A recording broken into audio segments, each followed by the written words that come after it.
spirits, oh God. Speak to us,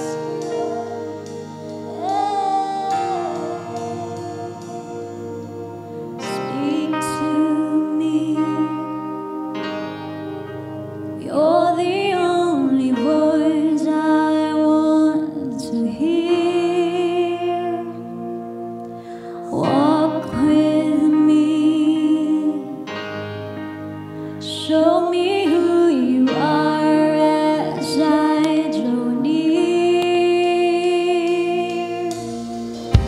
If you're not in it, then I don't want it. Let all else fade away. Take the whole world, give me Jesus. Let all else fade away. Satisfied, you're the only one I live and breathe. Horrified, burn away the old that sends me free. If you're not in it, then I don't want it.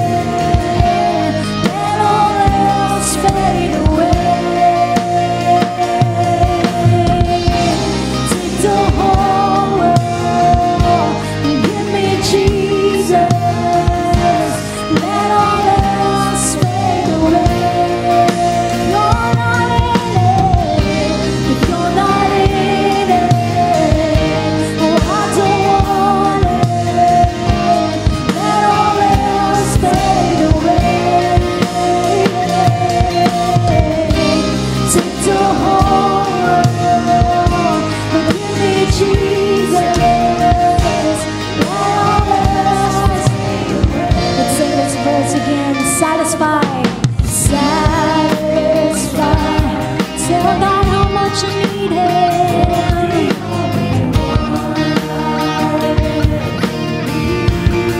Holy fire,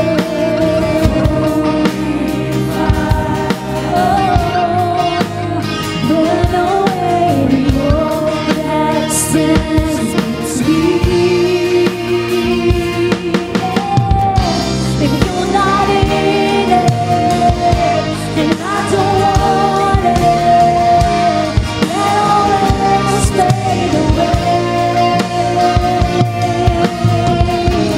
Take the whole world, but give me Jesus. Let all else fade away. Sing this out again. If you're not in it, I don't want it. Let all else fade away.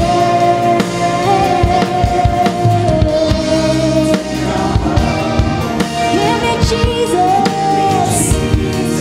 Oh, let all else fade away. Let all else fade away.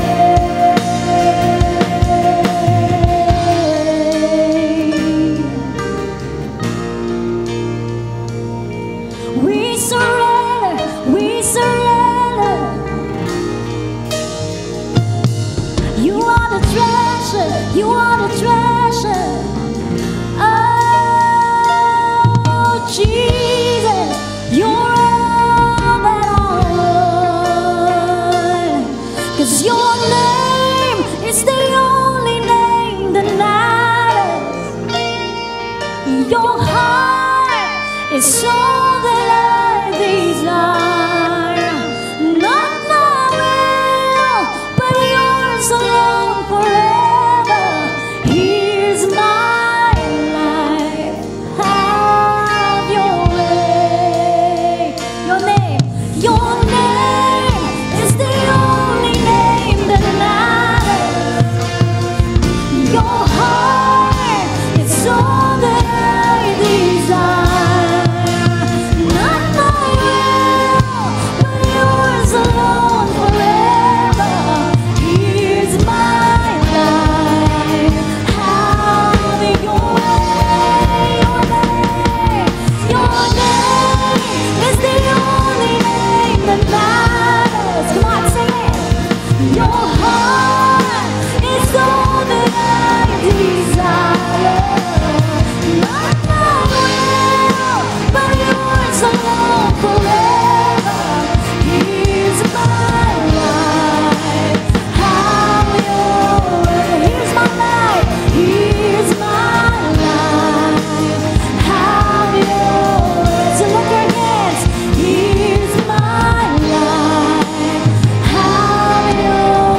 Amen. Minsan pa po palakpakan natin ng mas malakas ang ating Panginoong Yesus ngayong umagang ito. Praise the Lord. Good morning, good afternoon, good evening po sa bawat isa. Pwede po ba at least 2 o 3 tao batiin naman natin na nakaka-bless na good morning? Praise the Lord. Yung pag-greet mo pa lang sa Kanya, nabe-bless na siya. Parang may pang-lunch na siya at merienda na, kasama na dinner. Praise the Lord. Welcome po sa bawat isa na nandirito ngayon. Sa mga first time po na nakasama natin dito sa ating on-site na worship service, naniniwala po ko na kung saan hindi po nagkataon ito po ay tinaon ng ating Panginoon. So mabuti po ang Panginoon sa iyong buhay. Naniniwala po ko na mahal ka ng Panginoon, maganda ang plano ng Panginoon sa iyong buhay. Just sit back and relax and just continue to feel and even experience the presence of God in this place. Sa bawat isa na nandirito ngayon, magpatuloy tayo sa Panginoon. Yun lang laging sinasabi sa atin. Magpatuloy sa Panginoon, patuloy tayo maging pagpapala sa iba dahil ikaw ay pinagpala ng ating Panginoon. Ikaw ay pinagpala upang maging pagpapala. And the Bible said that your labor in the Lord is not in vain.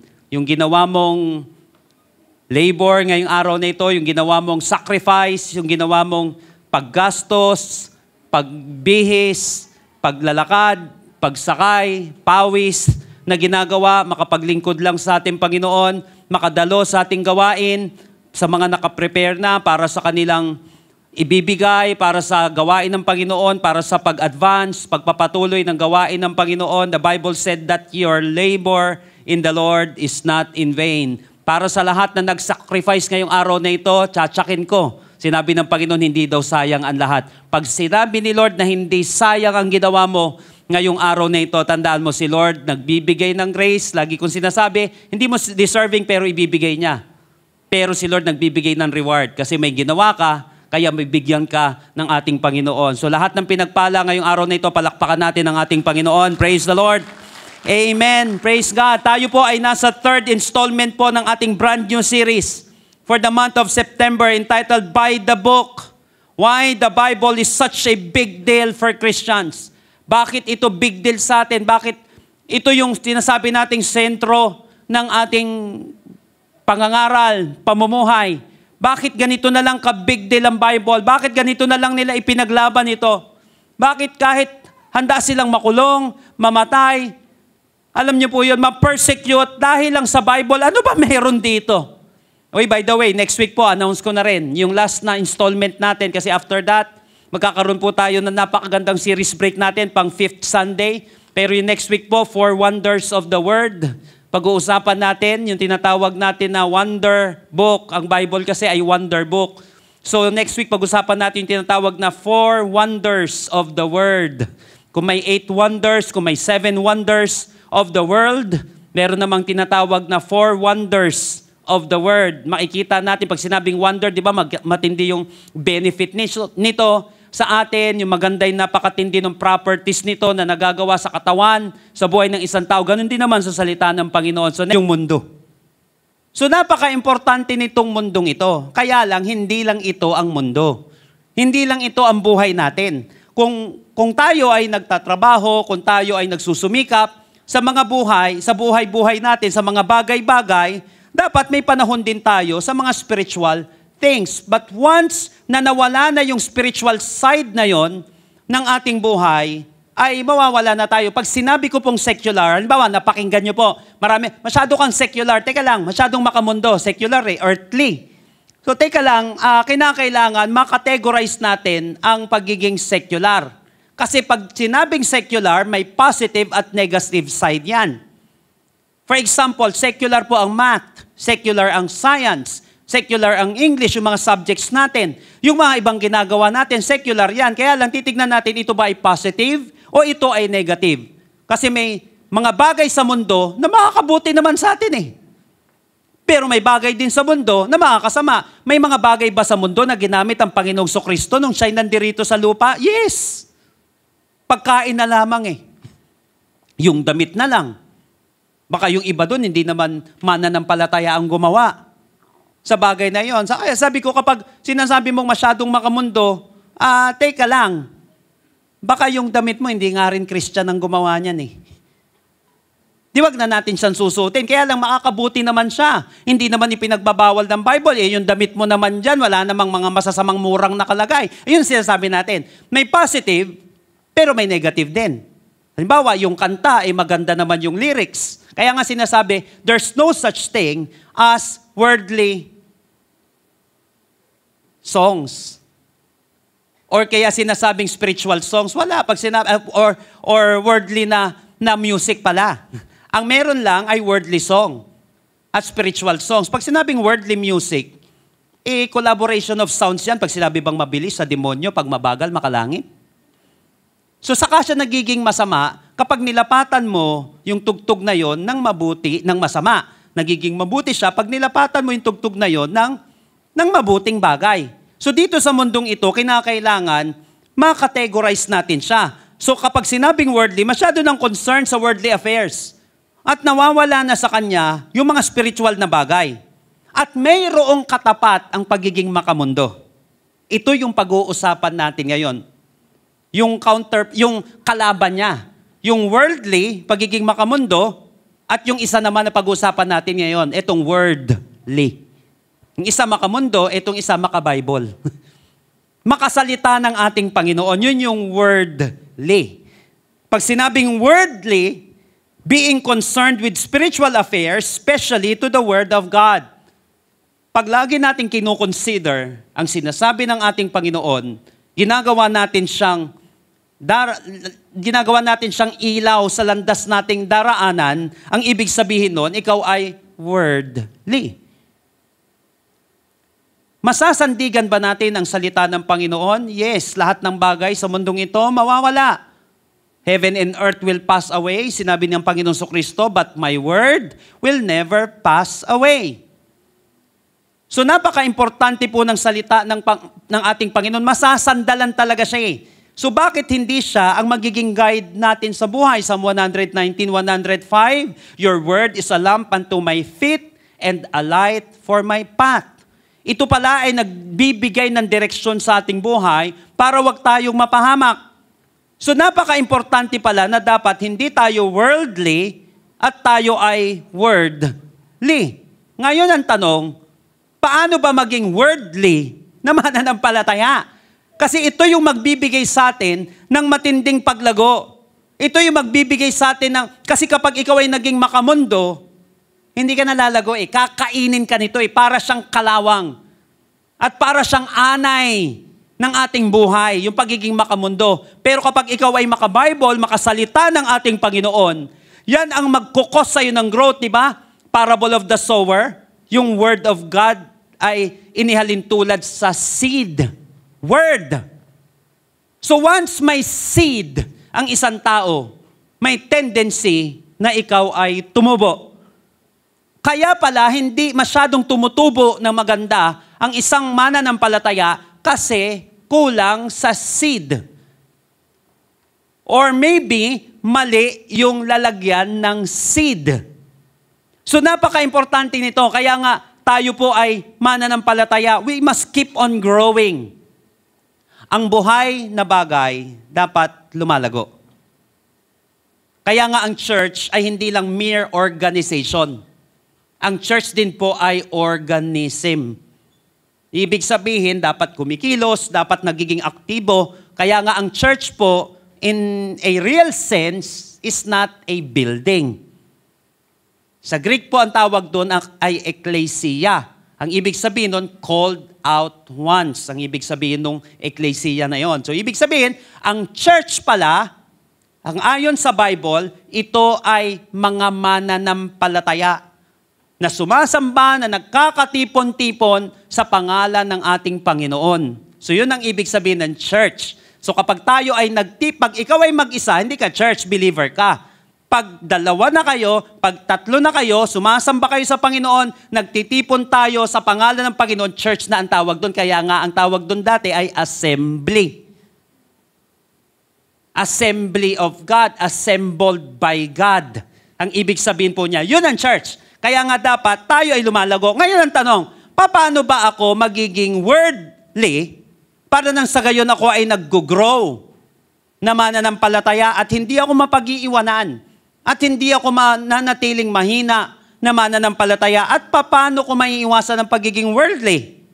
Simple lang, maging worldly ka para hindi ka maging worldly. Ngayon ang tanong, paano? I want you to open your Bible with me in 1 Timothy chapter 4, verses 6 hanggang 16. 1 Timothy chapter 4, verses 6 hanggang 16. So ito po ay tinatawag na pastoral epistle. Pastoral letter po siya.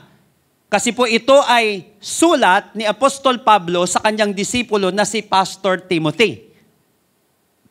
Na eventually, siya po yung isa sa naging pastor ng pinakamalaking church dati.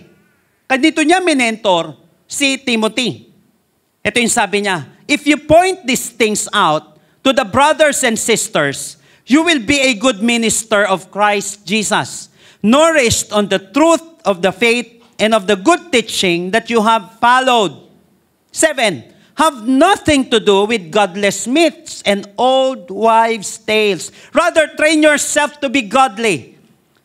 For physical training is of some value, but godliness has value for all things, holding promise for both the present life and the life to come. This is a trustworthy saying that deserves full acceptance. That is why we labor and strive, because we have put our hope in the living God, who is the Savior of all the people. Sabi nga po natin, all people. Siya po ay Savior ng lahat ng tao. At hindi iilang tao. Paano masisave? Siyempre, tatanggapin yung bibigay niya na salvation. Hindi naman porket Savior siya ng lahat, masisave lahat. Kasi may pamamaraan, paano ka masisave? Tatanggapin mo, of course, yung grace na yon na binigay ng ating Panginoon. Tuloy ko lang po. Savior of all the people, and especially of those, kaya ito, ang ganda yung susunod niya malinaw na Savior siya ng people, kanino? Of those who believe. Sabi nga po natin, believe. 11, command and teach these things. Don't let anyone look down on you, because you are young. But set an example for the believers in speech, in conduct, in love, in faith, and in purity. Until I come, devote yourself to the public reading of Scripture, to preaching, and to teaching. Do not neglect your gift which was given you through prophecy when the body of elders laid their hands on you. Be diligent in these matters. Give yourself fully to them so that everyone may see your progress.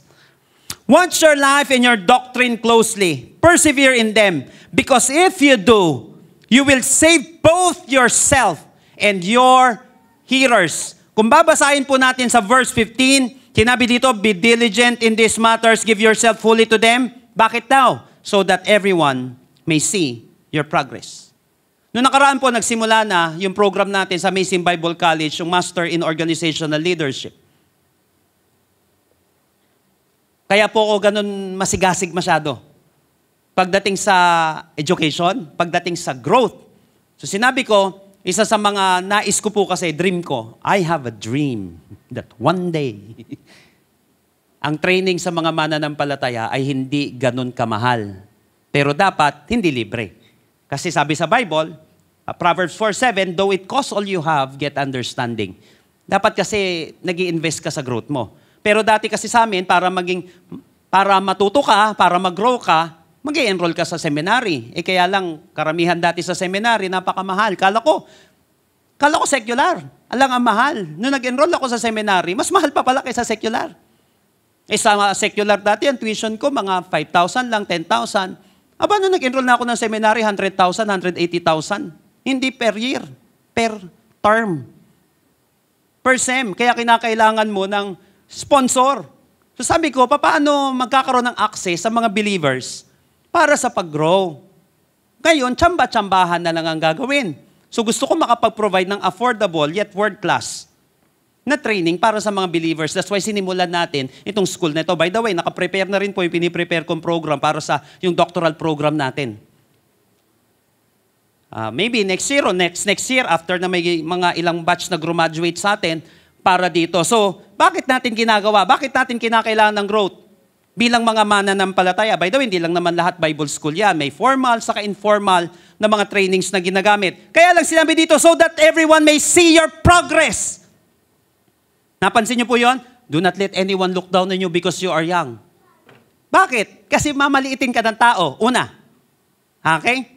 Pangalawa, hindi naman mapagmaliit yung iba. Kaya lang, sasakay ba ako sa isang tao na hindi naman marunong magmaneho?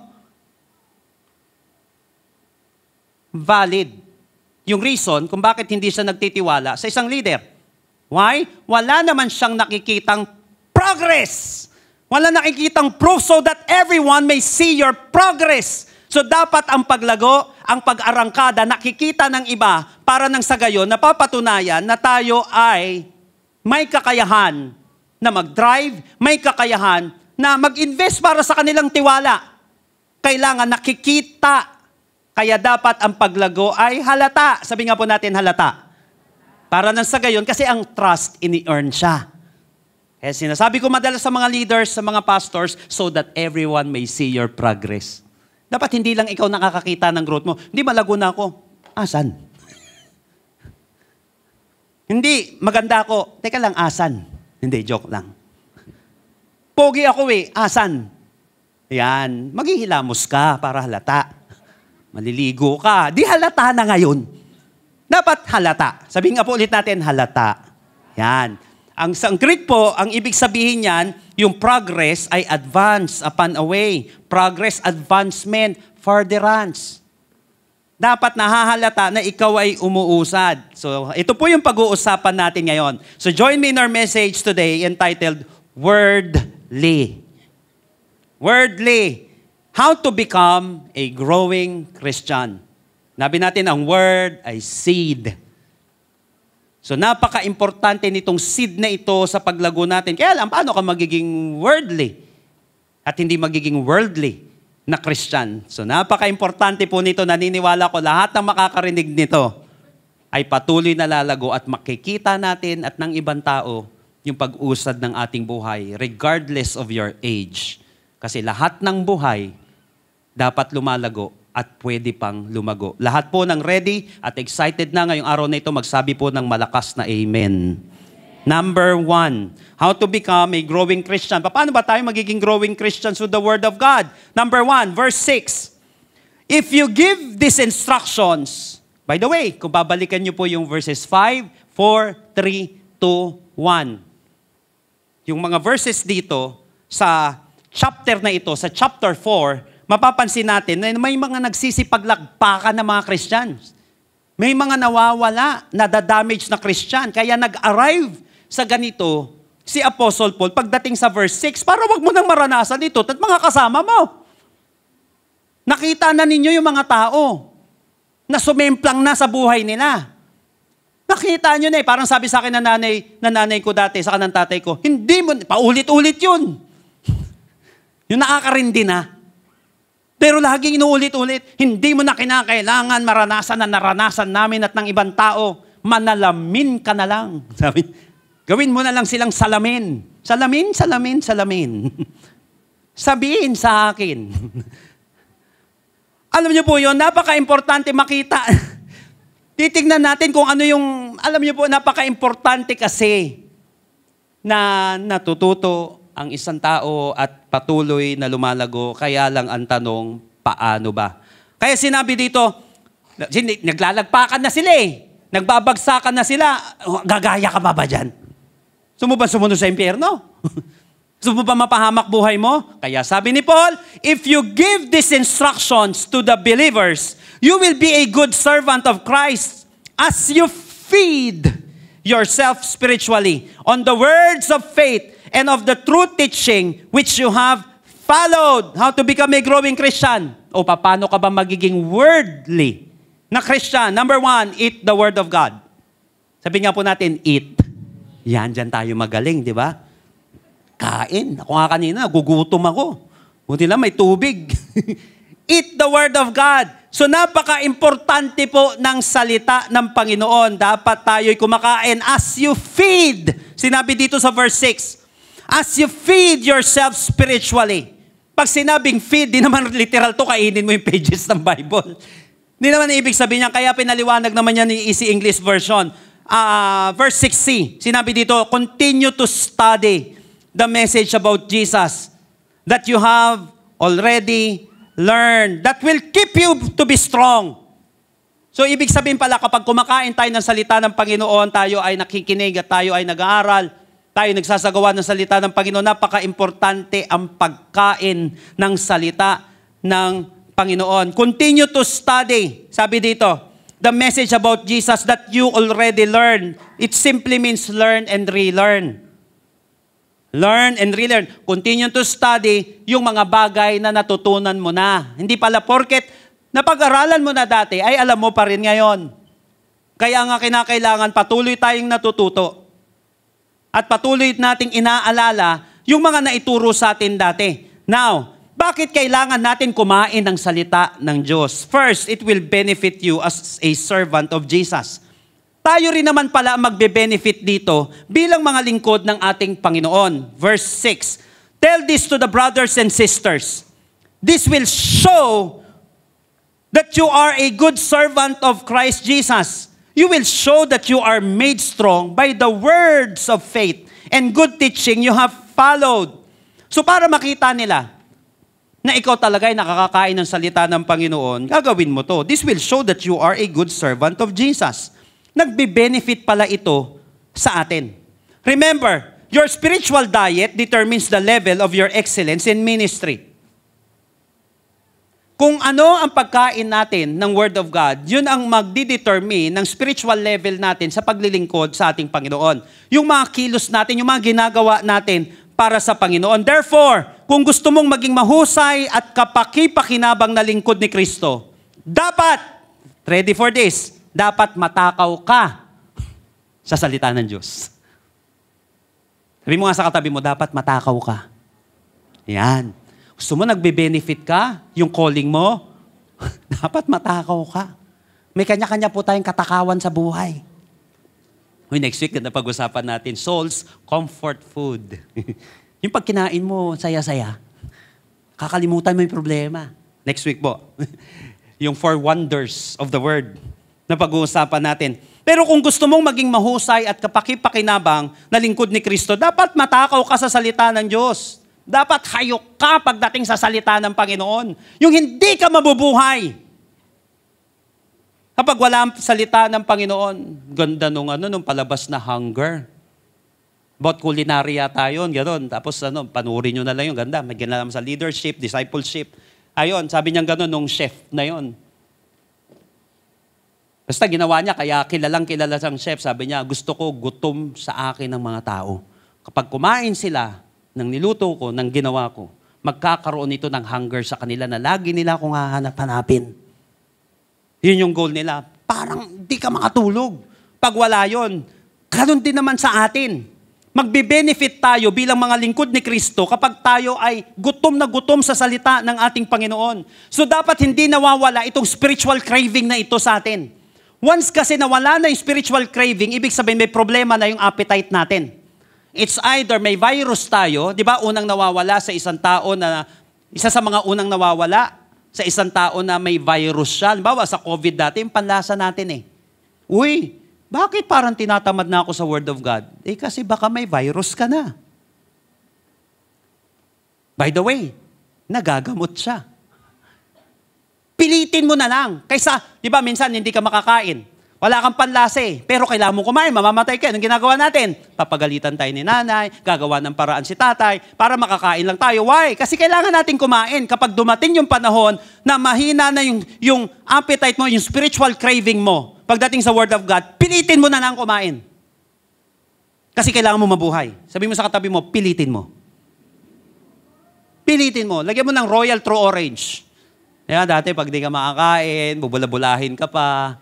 Yan, dati royal Pag walang, minsan, sangkis. Ayan, di na alam nung iba yun. So, napaka-importante po nito. Magbe-benefit ka kasi dito. This will show that you are a good servant of Jesus. Pangalawa, It will bring nourishment to your spiritual life. Bakit kailangan kumain ng salita ng Panginoon? Nagbibigay ito ng nourishment. Sabi po sa Amplified, if you lay these instructions before the brethren, you will be a worthy steward and a good minister of Jesus, ever nourishing yourself, your own self, on the truth of the faith and of the good Christian instruction which you have closely followed. Hindi lang pala tayo nagbe-benefit dito sa calling natin bilang lingkod ng Panginoon. Ito din ay nagbibigay ng nourishment sa ating spiritual life. So you must eat the Word of God daily. Kailangan kumakain tayo kasi ito'y magno-nourish sa atin. Napansin niyo po, kapag may sakit ang isang tao, ang ginagawa, o kaya bata, o kaya lahat tayo, kinakailangan yung nourishment eh. Kasi dati, namamatay ang tao dahil walang makain. Alam niyo po ba yun, lalo na sa mga third world country. Hindi ko man dinideclare, pero yun kasi din ang tawag sa atin. Third world. Kaya pag tinignan dati ang Pilipino, third world. Hindi natin masisisi yung ibang tao kasi ini-earn din siya. So dapat ma-earn natin yun bilang mga Pilipino, bilang isang bayan, o kaya sabihin natin hindi mo na kaya ng kalahatan, bilang isang individual. Kinakailangan ma-earn natin yung tiwalang yun o yung paningin sa atin ng mga tao. Dati sa Pilipinas, karamihan na namamatay dahil sa gutom. Death of starvation na tinatawag. Wala tayong makain eh. Ngayon po, number 1 na dahilan, bakit namamatay mga tao? Dahil sa mga kinakain. Baliktad na. May kasabihan nga dati ang cancer para lang sa mga mayayaman eh. Doon sa amin sa Don Antonio dati, yung mga nababalita namin may cancer, bibihira eh. Kaya lang, sila yung mga napakayayaman. Kasi lahat yata pwede nang kainin. May pera eh. Nakuha po natin. Ngayon po, kahit na nasa kalsada lang, araw-araw, nakaka-cancer. Bakit? Kaya nilang bumili. Lahat ng fast food na kaya nilang kainin, although hindi naman masama, talaga yun. Pero kapag hindi na maganda, wala ng proper nourishment ang isang tao, magkakasakit na. Kasi lahat kaya na natin eh. Order ka dyan, mayat maya. Napansin mo yung mga bata ngayon, grabe yayamanin. Add to cart, o kaya naman mayat maya ang order ng pagkain. Pero napaka-importante pala, kumakain tayo ng salita ng Diyos kasi ito'y nagbibigay ng nourishment sa ating katawan. Kaya nga sabi sa Living Bible, your words are what sustains me. They are food to my hungry soul. They are food to my hungry soul. Sabi sa Easy to Read version, your words came to me and I ate them. Sabi sa Jeremiah chapter 5 verse 16. Pagkain pala. Ito, your words are what sustain me. They are food to my hungry soul. Your words came to me and I ate them. So ang salita ng Panginoon, talagang kinakain siya. Kaya nga, ito maganda, nung papasok ang Israel sa Promised Land, isa ito sa unang-unang sinabi sa kanila, Joshua 1:8. Tingnan niyo po. Do not let this book of the law depart from your mouth. Ulitin ko ha.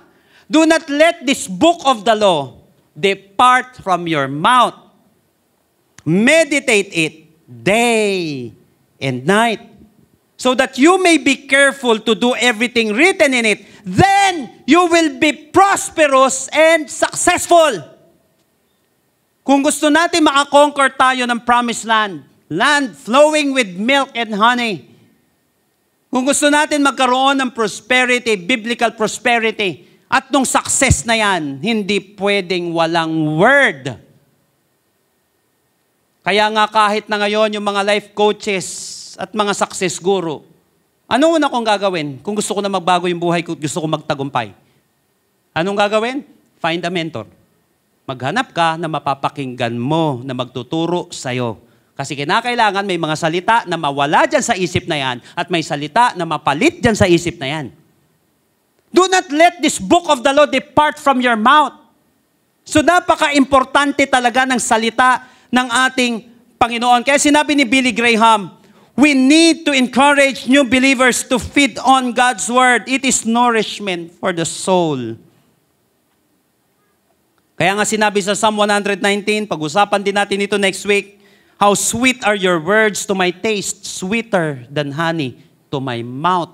So napaka-importante ng pagkain ng salita ng Diyos. Matthew 4:4, Jesus answered, "It is written, man shall not live on bread alone, but on every word that comes from the mouth of God." So napaka-importante ang pagkain talaga ng salita ng Panginoon.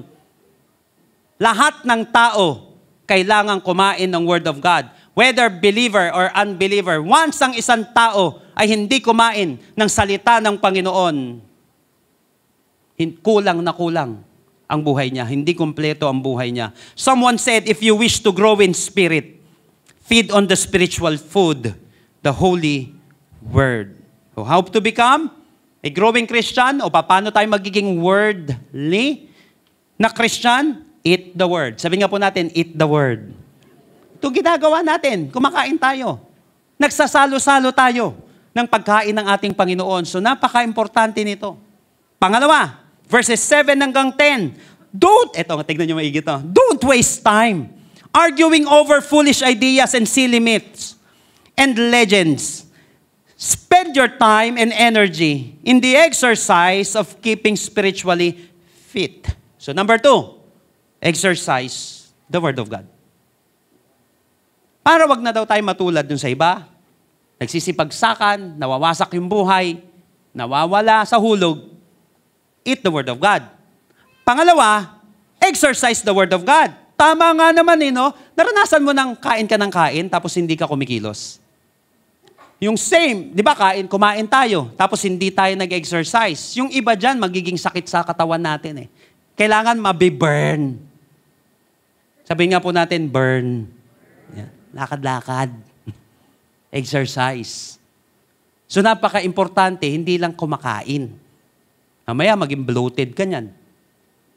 Mamaya, sino na po sa inyo nararanasan nito? Puro kain ka pero hindi lumalabas yung pagkain mo. Ibig sabihin, empacho. Sino dito naranasan mo ma-empacho? Sino dito, ano nagiging epekto sa'yo kapag nai-empacho ka? Hindi mapakali. Mainit ang ulo. Kaya pala minsan, nagiging ganun tayo.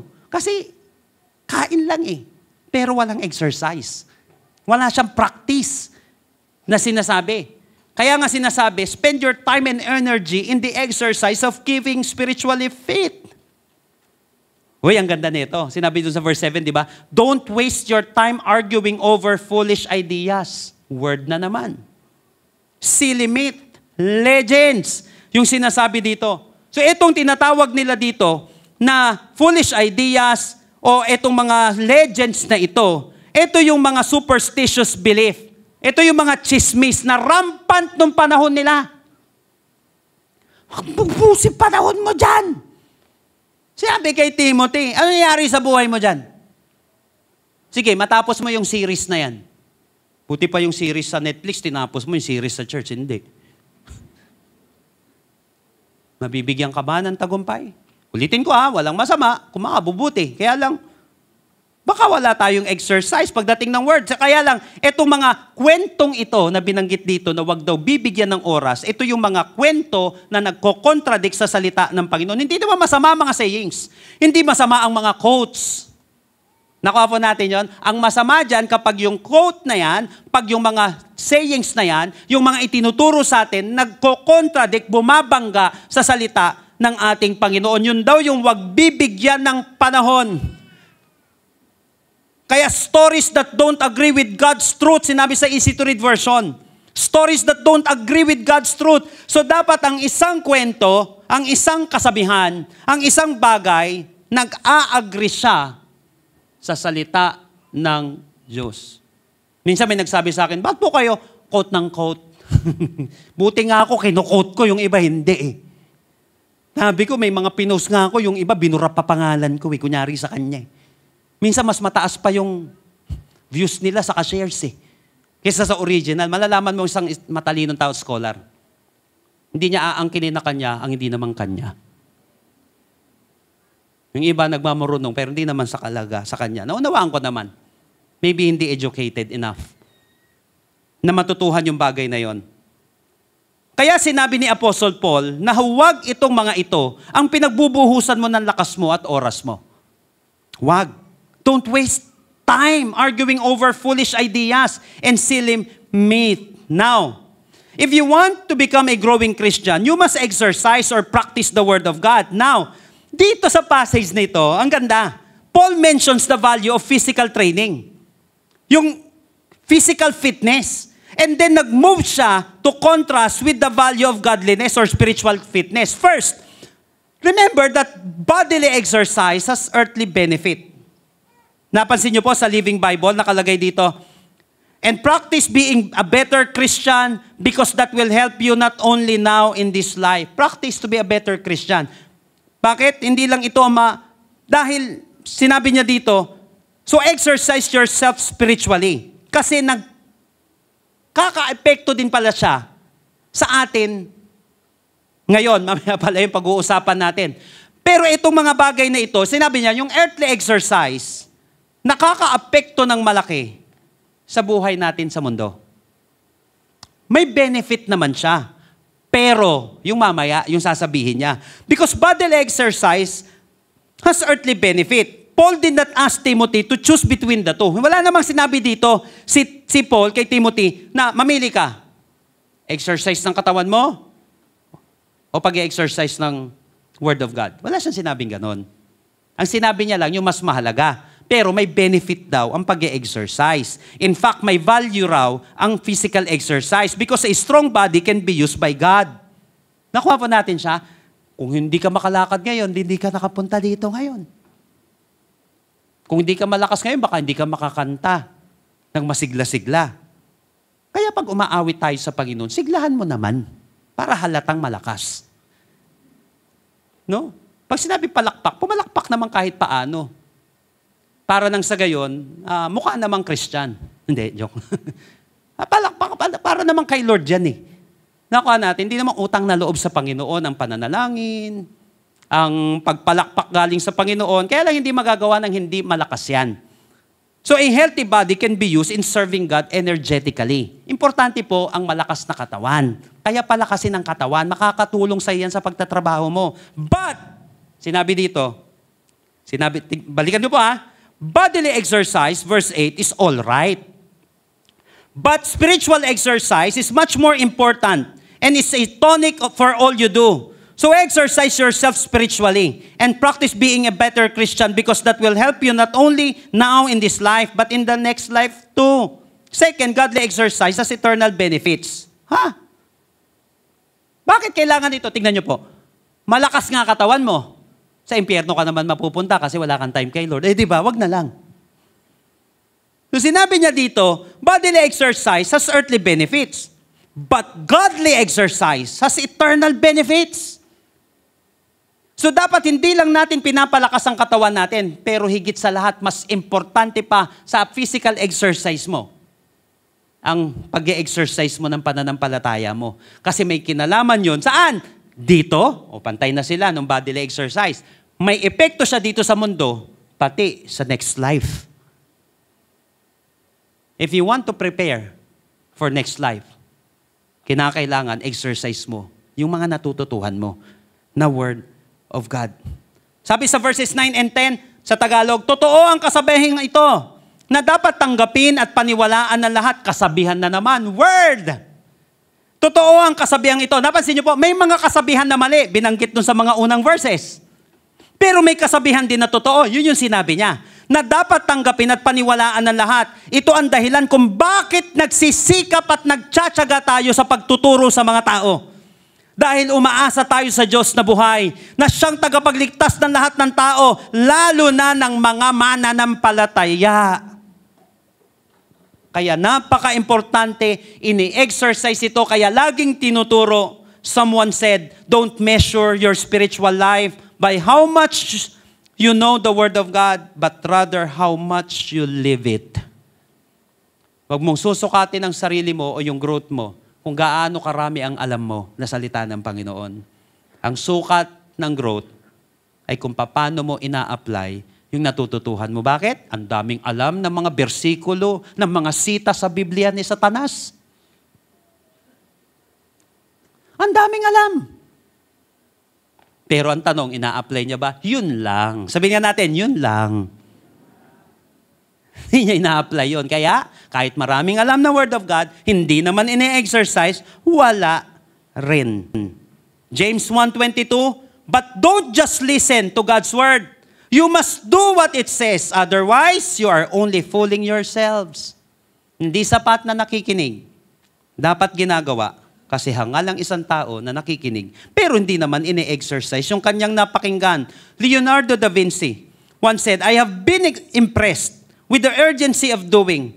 Knowing is not enough. We must apply. Being willing is not enough. We must do. So napaka-importante yung urgency para sa kanya ng ginagawa. Knowing is not enough. We must apply. Being willing is not enough. We must do. So yung kinain natin, anong gagawin? Exercise. Sabi nga po natin, exercise. So starting today, ang gagawin natin, yung napakinggan natin, exercise. Practice mo yung pagiging better Christian. Para hindi ka mahirapan, payo ko, unahin mo yung katabi mo. Mamaya. Yan, abutan mo ng tubig. Yan, alalayan mo, pakainin mo. Mamayang lunch, tanungin mo. Ano prayer request mo? Nakuha po natin, tulungan mo yung mga, ang bilis mag-apply eh. Kaya yung napakinggan natin, apply mo agad para maburn. Yung mga hindi magagandang bagay sa buhay natin, lalakas ka ngayon. Hindi ka magiging pangkaraniwan. Last but not the least, verses 11 hanggang 15, basahin mo natin 11. Command and teach these things. Uy, ang galing na ito. How to become a growing Christian. Number 3, exhort the Word of God. Verses 11 hanggang 15. Exhort the Word of God. Pag sinabi pong exhort, ganito yan. Strongly encourage. Strongly encourage. Or urge someone to do something. Kaya yung iba parang, ano ba namimilit ka? Hindi, kasama talaga yun eh. Dapat may ganun eh. May command na sinasabi dito. Command and teach these things. Command and teach these things. Ito maganda. Tignan nyo, verse 12. Ito yung sikat na madalas, lalo sa mga medyo bata-bata. Don't let anyone look down on you because you are young. But set an example for the believers in speech, in conduct, in love, in faith, and in purity. Exhort the Word of God. Paano ba mag-exhort ng Word of God? Ulitin ko pag sinabing exhort, hindi siya simpleng pagtuturo. Kaya hindi lang teach ito. Command and teach. Kasi pag sinabing command, may strong. Yan, may force, may strength siya. Strongly encourage, urge to do something. So hindi lang ako basta-basta nagtuturo. Kinakailangan may strong encouragement na gawin ang isang bagay. So ang tanong ngayon, ito maganda. Paano ba nagko-command? Paano ba ako magkakaroon ng authority sa sinasabi ko at pinapagawa ko? Bilang isang boss, bilang isang leader, bilang isang nanay, bilang isang tatay. First, exhort the Word of God skillfully. Verse 12, don't let anyone look down on you because you are young. But set an example for the believers in speech, in conduct, in love, in faith, and in purity. Hindi ka pala basta-basta makakapag-command. Makinig po maigi dito. Madi-discourage ka lang. Why? Hindi naman lahat susunod. O baka nga wala kahit isa. So ang pag-e-exhort, yung may dating, yung may force, may pagkukommand, na pagtuturo, kinakailangan pala may skill ka. Nakuha po natin siya? Ano yung skill na ito? First, be confident. Kaya sinabi dito, tignan niyo po maigi. Verse 12, don't let anyone look down on you because you are young. Anong gagawin daw? But set an example for the believers. Napansin natin, una, be confident. Ibig sabihin nito, don't be arrogant, but be unshakable with your calling. Do not let anyone look down on you. Huwag mong hinahayaan na minamaliit ka. For example, may mga kino-coach tayo dito na mga members natin, bata ka pa lang pero maagang na po promote. Siyempre, bata ka, hindi ka papakinggan ng mga senior agad. Pinakamababang uri ng leadership, ginagalang ka, sinusunod ka dahil sa title mo. Dahil boss ka lang, at the back of their mind, hindi ka namang competent sa ginagawa mo eh. Nakuha natin, may hindi pagtitiwala. Ulitin ko, sasakay ka ba sa isang driver na hindi naman talaga marunong mag-drive? Hindi rin, di ba? So, exhort the Word of God skillfully. Paano ka magiging skillful? Dapat confident ka sa calling mo. May unshakable calling ka. Tinawag ako ng Panginoon, do it. Huwag arugante. Pero panindigan mo yung calling mo, hindi yung Wala naman akong kwenta, wala naman akong silbi. O di wala ka talagang silbi. Ikaw mismo sinasabi mo eh. Huwag mo sisisihin ng ibang tao. Be confident. Pag tumayo ka, pag nag-lead ka, pag nagnanay ka, pag nagtatay ka, be confident. Kasi ikaw yung leader eh. Nakuha po natin, kaya maraming hindi sumusunod kasi maraming hindi nagli-lead. Second, be a model para maging skillful tayo. Kaya sinabi dito, don't let anyone look down on you because you are young, but set an example. Sabi nga po natin, example. Uy, very powerful pala na pag-e-exhort ito, pagkukuman, pagtuturo. Teaching by example. Powerful kasi kapag nakikita nila yung ginagawa. Pag sinasabi natin na yung dapat nilang gawin, maganda yon. Pero kapag ginawa pa natin yung tinuturo nila na dapat nilang gawin, mas powerful siya. So teach by example. Mas powerful ang pagtuturo kapag nakikita ito sa nagtuturo. Powerful siya. Pag sinabi mo sa anak mo, na magsimba-simba ka naman. Dapat ikaw yung una nakikitang nagsisimba. Anak ka, huwag ka mura ng mura. O dapat ikaw una nakikita dyan. Eh, dati pa naman to. Sabi sa akin ng tatay ko, kapag nakita ko na nagsisigarilyo ka, sabi sa akin tatay ko, papalamon ko sa'yo isang kaha ng sigarilyo. Sabi niya sa akin. Ito pa sinabi niya. Hanggang ngayon, linaw pa rin sa akin eh. Kapag nakita ko na uminom ka ng alak, papainumin kita ng isang drum na alak. Nung umidad na po ako, mas malakas na ako sa kanya magsigarilyo. Saka mas hindi niya nakikita. Siyempre, hindi ko papakita. Mamaya, hindi lang alak painom sa akin, yung drum ang pakain sa akin eh. Ang hirap kainin ng lata. Makagawin niya sa akin yun. Hindi ko pinapakita, pero hindi niya alam, sa batang edad ko, mas malakas na ako sa kanyang uminom. Yung mga kainuman niya, na tumatagal sa inuman, kinakaya-kaya ko na lang. 2 kaha na ako isang araw. Bakit? Nung sinabi niya kasi sa akin yon, sabi niya kasi, tama na ang isang lasinggero sa bahay natin. Di ba ako naniniwala? Siyempre, tikman ko rin. Tapos pag inuutusan niya ako dati, nung bata ako taga-sindi. O di siyempre, mamaya kalahati na pagdating sa kanya yung hope. Kasi ako na unang umubos. Nakuha po natin. Napaka-importante pala ng pagmamodel. Napaka-importante na dapat nagmamodel ka. O ngayon, sabi ko sa tatay ko, o ngayon, di ka na umiinom. O sarap magturo niyan. Huwag ka na maglalasing. Nakuha po natin yun kasi ganito mangyayari. Kasi ginagawa niya na. Yun, kasi dati araw-araw na ginawa ni Batman sa bahay namin ang gulo. Parang impyerno. Kasi tawag na nanay ko sa tatay ko, demonyo eh. Tapos tawag naman ng tatay ko sa nanay ko, demonyita. O di impyerno na bahay namin. Dito, kasi laging lango eh. Sa bahay. So kapag pala nagtuturo, napaka-importante, skillful ka dapat. Be confident and be a model. Pangalawa, exhort the word of God sacrificially. Ganun pala ang pag-exhort. Yung may command. Yung pagtuturo. Exhort the word of God sacrificially. Why? Verses 13 hanggang 14. Until I come, devote yourself to the public reading of Scripture. To preaching and teaching. Kahit kapag nagtuturo po ako ng communication, lalo na sabi ko sa mga pastors, iba siya pagdating sa company. Sa company, pag nagpe-present ka, halos hindi ka nagbabasa. Pero sa isang pastor, sa isang leader, dapat basa. Sabi nga po natin, basa. So dapat nakikita, nagbabasa tayo ng Word of God at hindi sarili natin. Nakaalaman yung binabanggit natin.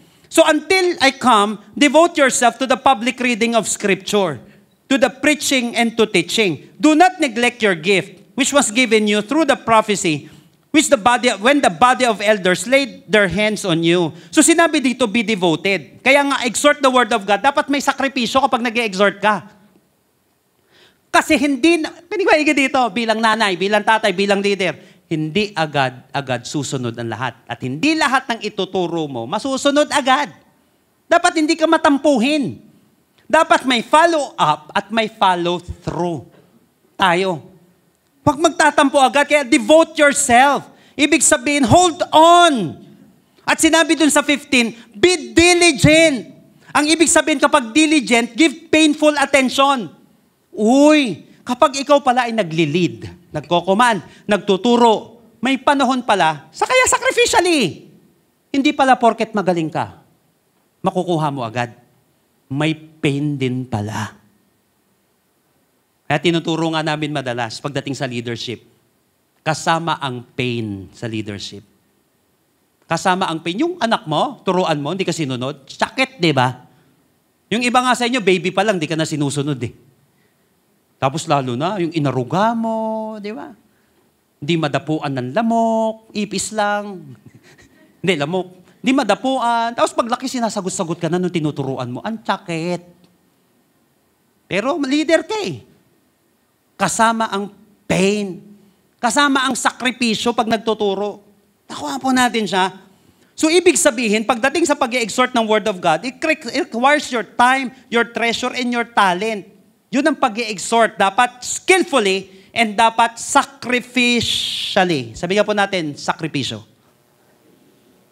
Kasi yung mga taong nagtagumpay, walang success kung walang sacrifice. Yun yung ibig sabihin pag-i-exhort. Hindi porket nagturo ko ngayon, lahat maiintindihan agad. Dapat may skill at dapat may sacrifice. So how to become a growing Christian? Paano tayo magiging wordly? O paano tayo magiging mag-grow bilang mga Kristiyano? Through the Word of God. Number 1. Ano po? Eat the Word of God. Number 2, exercise the Word of God. And then number 3, exhort the Word of God. Kaya kung gusto mong mag-mature, dapat wordly ka. Kung gusto natin nagmamature bilang Christian, wag mo nang gayahin ng iba. Be a wordly Christian. Naniniwala po ko lahat na nakapakinig ngayong araw na ito. Tinaon ito ng Panginoon. Kasi balitaan ko, kaya tinuro ni Apostol Pablo, kasi may nagbabagsakan. May mga nawawala. Dati nila mga kasama, sira na yung buhay ngayon, wala na nangyari. Kahit gaano kaganda simula mo, sablay yung ending, sayang. Sayang ang lahat. Kaya nga importante, kain ng Word of God. I-exercise ang Word of God. I-exhort ito. By the way, ang pinakamataas na uri ng learning, may 10 ano yan eh. May 10 levels ng learning. Yung iba 10% lang, kapag tinuro mo, 10%. Pero sa dulong-dulo, kapag tinuro mo na, or by the way, kapag napakinggan mo, matututo ka. Pero yung dulong-dulo, kapag tinuro mo na yung natutuhan mo, ang taas.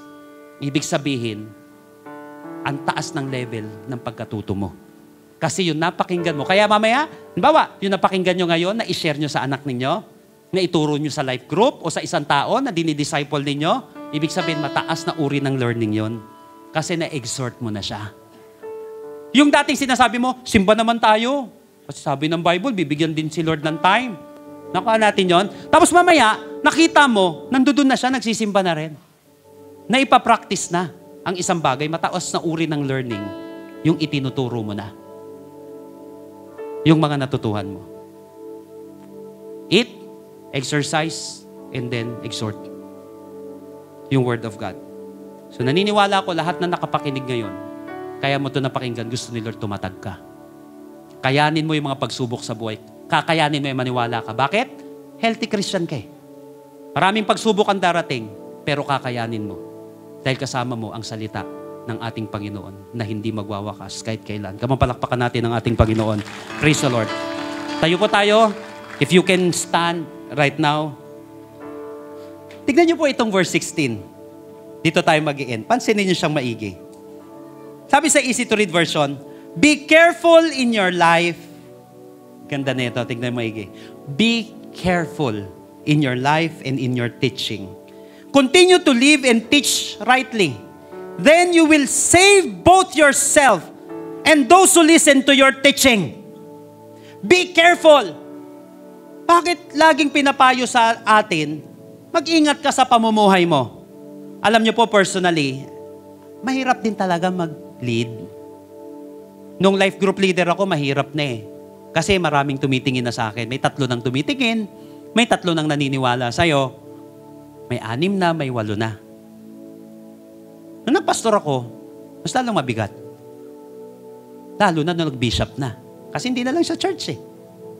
Yung churches natin ngayon, mga nasa 35 na. Pastors natin, mga nasa 60. ay yung mga minimentoran ko pang 100 o 1,000 na mga leaders, na mga pastors ngayon. Bakit kahit paano, kahit mahirap, nagpapatuloy ako? Kasi sabihin na natin, alam niyo ba, pag simemplang yung buhay ko, maraming hindi susunod sa pagkasemplang ko. Pero marami rin ako madadamay. Kaya sinabi dito sa NIV, watch your life and your doctrine closely. Bantayan mo yung buhay mo, saka yung tinuturo mo sa mga tao. Persevere in them, because if you do, you will save both yourself and your hearers. I will end with this. May kwento ako sa inyo kanina. 2 beses ko na siya napanood kasi pag uwi ko sa bahay, may mga nanunood ulit nung pinanood ko, yung Hunger na palabas. About sa pagluluto, ganon, culinary, siya. Mamaya doon, may isang kwento doon na kinuha siya. Isa siya sa pinakamamahalin, pinakakilala doon sa lugar nila. So itong chef na ito, si Chef Paul, ang tawag nila sa kanila. So mga kilalang mga tao, mga yayamanin. Kinuha siya ng isang lalaki, ng isang pamilya.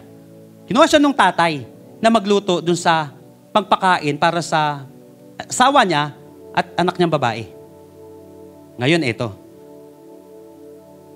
Pinagluto si chef ng bawal sa pamilya niya. Specifically doon sa anak niya. Kasi may allergy. Bakit? Para mamatay silang lahat. Gusto na niyang isuko yung buhay niya. Hopeless na yung tatay. Helpless na yung tatay. So nang nabalitaan itong Chef Paul na ito, nabalitaan niya na may allergy, pinagalitan niya agad yung mga tao niya. Nagluto na mabilis. Kasi makakain ng pamilya eh. Yun yung magaling na nagluluto no? Hindi lang pakain ng pakain, inaalam kung ano yung pwede saka hindi dun sa kakain. Kasi mamamatay yung kakain eh. Yung tatay, gusto na mawala silang lahat, pero buti na lang yung chef, concern. Doon, nung malaman niya bawal, pinagalitan niya agad yung mga tao niya. Biglang gumawa ng paraan yung chef. Dun sa soup yata yun, na hindi magbibigay ng allergy, hindi mamamatay yung pamilya. So mamaya, at the end of the day, naligtas yung buong pamilya. Hindi natuloy yung ginawa ng tatay. Hindi natuloy. Pero eventually, gumawa, pinagbabaril na lang ng tatay yung mga anak, yung anak niya saka yung asawa niya. Dedo din silang lahat. Hindi namatay dun sa pagkain dahil dun sa chef. Pero dun sa immaturity ng tatay, wala silang lahat. Ano ibig ko sabihin dito? Watch your life and your doctrine closely. Persevere in them because if you do, you will save both yourself and your hearers. Kung ano yung pinaniniwalaan mo, kung ano yung pamumuhay mo, dawit ang ibang tao. Apektado tayo at ang ibang tao pagdating sa maturity natin. Pag naging immature driver ako, dawit ang lahat na nakasakay sa akin. Pag may problema ako, intindihin ko sarili ko, paano yung nakasakay? Napansin natin, pag naging immature ang isang tao, dawit yung mga tao sa paligid natin. So I watch your life and your doctrine closely. Persevere in them because if you do, you will save both yourself and your hearer. Maraming mga tao na nakatingin sa atin, maraming mga tao na magpapagpapala sa buhay na to na meron tayo. Pero sana mag-mature. Alam mo ba? Yung isang tao na maapektuhan mo ng buhay, hindi mo alam kung ano mangyayari sa kanya. Hindi mo alam kung yung taong yan na discouraged ngayon, na disappointed ngayon, yan pala yung susunod na magiging pastor balang araw, magiging presidente, magiging leader natin. Buti na lang, may isang mature na tao na hindi naging makasarili. Tinignan niya yung sarili niya at nagturo din sa iba. Alam mo, may kwenta yung buhay mo sa mundong ito. Huwag ka maniwala sa huling nagsabi sa'yo na wala ka ng pag-asa, wala ka ng kwenta. All you have to do is watch your life. Watch mo, maigi yung pinaniniwalaan mo. Magpatuloy ka doon because you will save both yourself and your hero. I want you to close your eyes right now. Pabulay-bulayan natin yung ating napakinggan ngayon. Kumusta itong buhay na ito? Ikaw ba yung parang tatay na kwento ko na kung saan hopeless at helpless? Na wala na siyang pakialam na madamay yung kanyang pamilya. Wala na siyang pakialam. Kung ikaw itong taong ito ngayon, na dumadaan sa kawalan ng pag-asa, O kaya marami ng mga words na naitanim sa'yo. Mga words na mapanira. Mga hopeless words. Mga helpless words. Mga dead words. Na naitanim sa atin. Panahon na para wasakin yung mga patay na salitang yan. Na sumisira sa buhay natin. At maging sa ibang tao. Ngayong oras na ito, if you're this person, na sinasabi mo, Lord, bigyan mo po ako ng pag-asa. Nais ko pong makapamuhay ng tama. Don't end your life. Mabuhay ka muna. Kasi ang kamatayan, natural yan darating. At kung helpless ka ngayon, hopeless ka ngayon, nawawalan ka na ng pag-asa dahil bata ka pa, o kaya sobrang tanda mo na, wala sa edad yan, kapatid, ang pagsunod kay Lord. Magsimula ka sa Panginoon. Nang sa gayon, maitama natin ang buhay natin at maitama ang ating isipan. If you are this person right now at sinasabi mo, Lord, pagalingin niyo po ang aking isip, ayusin niyo po ang aking buhay, Panginoon. Yung aamin lamang ang siyang gagaling. Yung aamin lamang na siyang mahina ang palalakasin ni Lord. Yung aamin lamang na kailangan niya si Lord. Ang tutulungan ng ating Panginoon. If you are this person right now, sinasabi mo, Lord, hawakan mo po ang buhay ko. Lord, hawakan mo po itong isip na ito na binababoy, na sinisira ng mundo. If you are this person right now, kapatid, bibilang ako ng 3. Mananalangin tayo ng pagsuko ng buhay sa ating Panginoon at pangunguna ni Lord sa buhay natin. If you are this person right now, tataas mo na mabilis yung kamay mo. We will pray together and I believe that after this, your life will never be the same again. Are you ready right now? Lift up your hands. 1, 2, 3. Pray this prayer with me right now. Ariin mong sayo ang panalangin ito. At naniniwala ko, gagawa si Lord ng kamangha-manghang bagay sa iyong buhay. Tell it to Jesus right now. Lord Jesus. Lord Jesus, Come into my life. come into my life. I surrender my heart to you. Surrender my heart to you. I admit that I'm a sinner. I admit that I'm a sinner, But I believe that you are my Savior. but I believe that you are my Savior. Starting today, Starting today, be the Lord of my life. be the Lord of my life. Save me. Save me. In Jesus' name. In Jesus' name. Amen. Sabi ng salita ng Panginoon in John 1:12, yet to those who receive Him, to those who believe in His name, He gave them the right to become children of God. Sino man daw tumanggap sa Kanya at manampalataya sa Kanya, bibigyan niya ng karapatan maging anak ng Diyos. Regardless ng iyong status sa buhay, regardless ng iyong pinanggalingan, mahal ka ng Panginoon, kapatid. Mahal ka ni Jesus. Magpatuloy kay Lord. Magpatuloy sa Panginoon. Sa kabila ng kahinaan, alam na nating mahina tayo, lalo tayo magpatuloy kay Lord. Alam na natin sa buhay natin, lalo tayo magpatuloy sa Panginoon. Kasi yun ay nagpapakita na every time na sumasablay tayo, ako personally, kapatid, kapag nagkakamali, pag sumasablay, niisip ko na lang, buti na lang, may Lord. Nagpapakita rin yun na kailangan ko talaga lagi si Lord sa buhay ko. Kailangan talaga natin lagi ang Panginoon. Maniwala ka. Tutulungan ka ng Panginoon. Lord, I pray for my brothers and sisters today. Lahat, Panginoon, ng mga nadapa sa buhay, lahat ng mga nasugatan, lahat ng mga pinaglaruan ng mundo at ng ibang tao, na feeling niya wala na siyang mukhang ihaharap at buhay na may papamuhay na maayos. Lord, sa iyo po walang imposible. Nothing is too hard for the Lord. With men, these things are impossible, but with God, all things are possible. You'll never know kung ano pa ang kayang gawin ng Panginoon sa buhay mo specifically. But kaya kang tulungan ni Lord. Father, in the name of Jesus, I pray that you strengthen everyone. Lahat na naging spiritually malnourished right now, Lord, I pray for spiritual nourishment sa bawat isa. Lahat ng mga dead words, Panginoon, na nailagay sa kanyang isipan, palitan mo po ito, Panginoon, ng makalangit na salita. Mga buhay at makapangyarihang salita. Palakasin mo po ang mga nangihina sa pangalan ng Panginoong Hesus. Pagalingin mo po, Panginoon, ang mga may karamdaman sa pangalan ng Panginoong Hesus. Bigyan niyo po ng pag-asa mga nalulugmok, Panginoon, sa pangalan ng Panginoong Hesus. Bigyan niyo po ng kapayapaan ang mga taong naguguluhan ngayong oras na ito. Kapatid, personally, lumapit ka kay Lord ngayong oras na ito. I will give you 30 seconds to 1 minute right now. Ikaw at ang Panginoon, pagbulay-bulayan mo ang lahat ng ito. Lumapit ka sa Panginoon personally. Sabihin mo kay Lord, You're the only nais mong sabihin, humingi ka ng tulong sa Kanya. to gagamitin ka pa ni Lord mightily. Huwag mong mamaliitin ang sarili mo.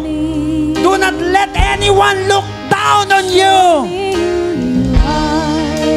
Pagkasama mo ang Panginoon, hindi mo na dapat pa itindihin o magpa-apekto sa sinasabi ng ibang tao sa iyo. Father, in the name of Jesus, lahat ng inferiority sa Kanya, lahat ng pamamaliit ng mundo at ng demonyo, winawasak ko sa pangalan ng Panginoong Hesus. Muli mong ibangon ang kapatid na ito, Panginoon. Muli mo siya bigyan ng kagalakan, kasiyahan sa kanyang buhay. Palakasin mo, Panginoon, ang mga nanghihina sa pangalan ng Panginoong Hesus. Magpatuloy ka sa ating Panginoon. Kumapit ka sa kanyang salita. Bitiwan mo na lahat ng salita na sinabi sa iyo mula noon, na nakasira sa pagkatao mo.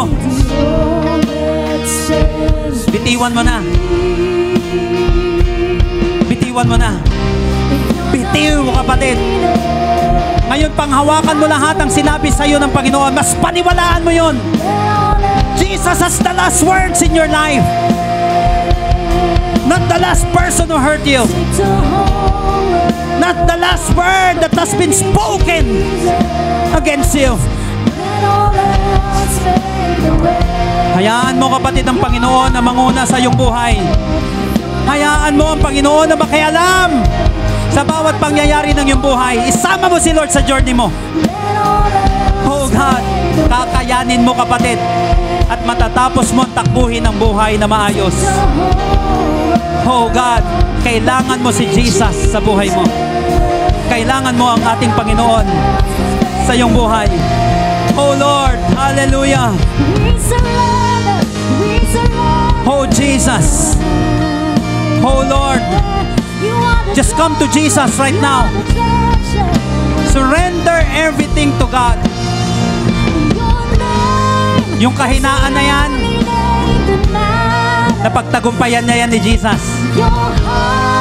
Yung sablay mo, sapat na si Jesus para makabangon ka. Surrender everything to God. Surrender your hopelessness, your helplessness, everything that ruins your mind and your life. Come on, bless the name of Jesus right now. Lord, I pray that you envelop this place with your presence, God. Strengthen everyone. Give peace to everyone.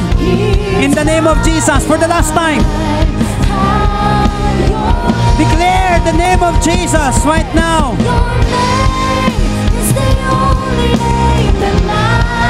Oh Lord. Yes.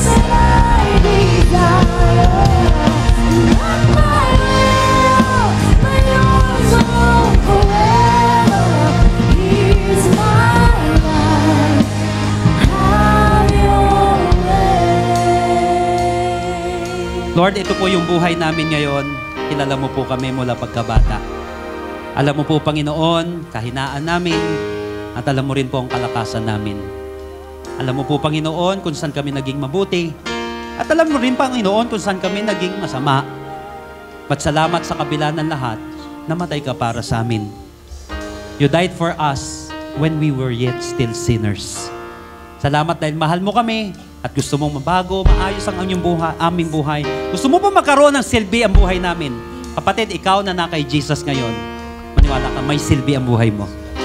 Hindi dahil sa sarili mo, kundi dahil sa Jesus at salita niya na nasa sa iyo ngayong araw na ito. Salamat po, Panginoon, sa pagkakataon na binigay niyo sa amin. Salamat sa pinagaling mo. Salamat sa pinalaya mo ngayong araw na ito. Salamat sa kapayapaan. Salamat sa kalakasan, Panginoon. Salamat sa pagkakataon. Marapat lamang na sa iyo ang lahat ng papuri. Kaya, Panginoon, sa iyo po namin ibinibigay ang lahat ng papuri at pagsamba sa pangalan ni Jesus. At po'y magsabi ng malakas na Amen and Amen. Palakpak sa Diyos na nagbigay ng buhay sa atin, ng pagkakataon sa atin. Praise the Lord. Hallelujah. Ako masakit, di ako iiwan. Sa bawat sandali ay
salamat po sa inyo.